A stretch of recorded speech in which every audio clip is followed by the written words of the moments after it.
Come game. இது மட்டும் நல்லா பாத்துங்க. Come and game.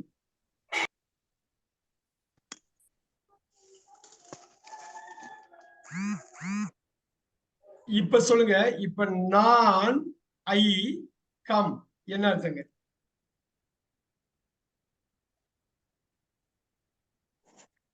ரொம்ப சிம்பிளானதுதான். இது ஒண்ணும் கஷ்டமானது ஒண்ணும் கிடையாது. இது நான் வரேன்.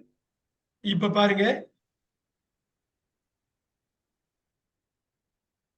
இந்த இடம் தான் நீங்க கரெக்டா பார்க்கணும். நம்ம ஸ்டார்ட் பண்ணது நிறைய பேருக்கு டவுட் வரும்.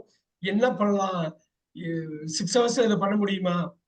நீங்க எதை பார்க்கணுமோ அதை மட்டும் தான் பார்க்கணும். 2 லட்சம் வார்த்தை இருக்குது, ரைட்? 2 lakhs வேர்ட்ஸ் இருக்குது இங்கிலீஷ்ல. யாரும் 2 லட்சம் வார்த்தையும் தெரிஞ்சுக்கணும்னு அவசியம் இல்லை. ஒரு 400 to 500 வேர்ட்ஸ் தெரிஞ்சா போதும், நீங்க பேசிடலாம். அதே மாதிரிதான் ஏகப்பட்ட விஷயம் இங்கிலீஷ்ல இருக்கு. பெரும் கடல் அது. ஆனா நம்ம கடலை கடக்க போறது இல்ல, கடலை நீந்த போறோம். கடலை நீந்த போறோம்.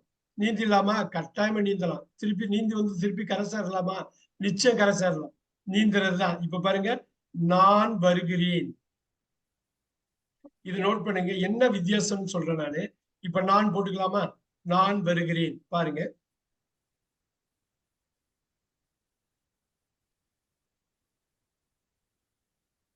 இப்ப இன்னொன்னு சொல்றேன். வீணா என்ன அர்த்தம்? வீணா என்ன அர்த்தம்?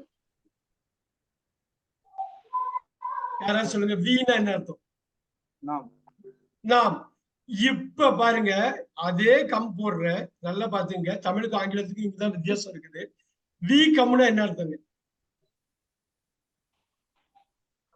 ஈஸியா அடிச்சிடலாம், அது ஒண்ணும் பெரிய விஷயம் கிடையாது.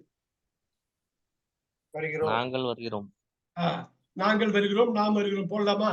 இப்ப பாருங்க, இது கரெக்டா பாருங்க இந்த வித்தியாசத்தை.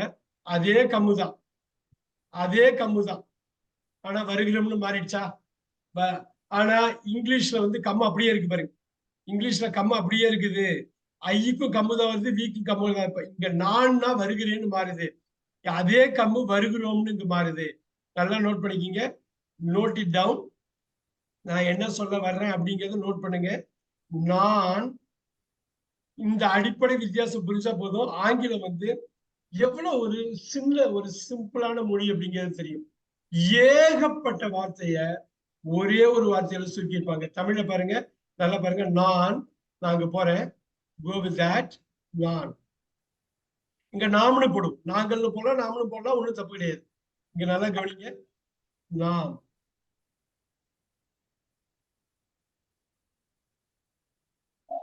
நல்லா பாத்தீங்க, நாம். இங்கேயும் மாறுது, இங்கேயும் மாறுது. தமிழ் இங்கேயும் மாறுது, இங்கேயும் மாறுது. நாகராஜ் சார் ஓகேவா? இங்க நான்ல இருந்து நாமா மாறிடுச்சு.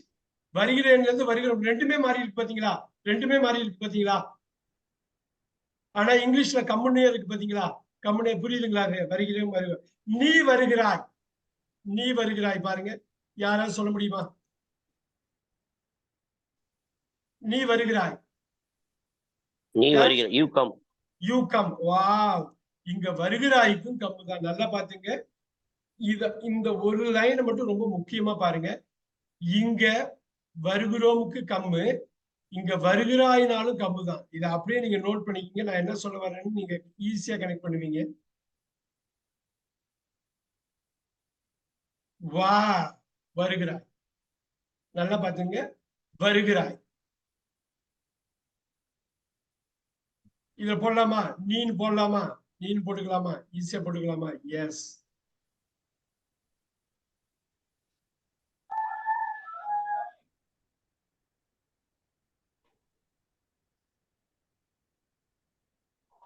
நீங்கள் வருகிறீர்கள். யாராவது சொல்ல முடியுமா? நீங்கள் வருகிறீர்கள் என்ன என்ன இங்கிலீஷ்ல என்ன?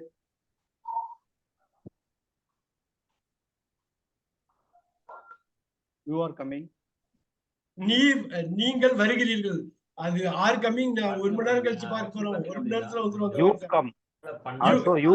கம் தான். அதுவும் யூ கம் தான். பாருங்க, நல்லா பாருங்க. நீக்கும் யூ தான், நீங்களுக்கும் யூ தான். நோட் பண்ணிக்கிங்க. இது நான் பின்னாடி வந்து சொல்றப்ப தெரியும். இங்கிலீஷ் வந்து அவ்வளவு சிம்பிளான ஒரு லாங்குவேஜா. ஹலோ மேடம், கார்த்திகா மேடம் வணக்கம். மேடம், நீங்க கேன்வால பண்றத நீங்க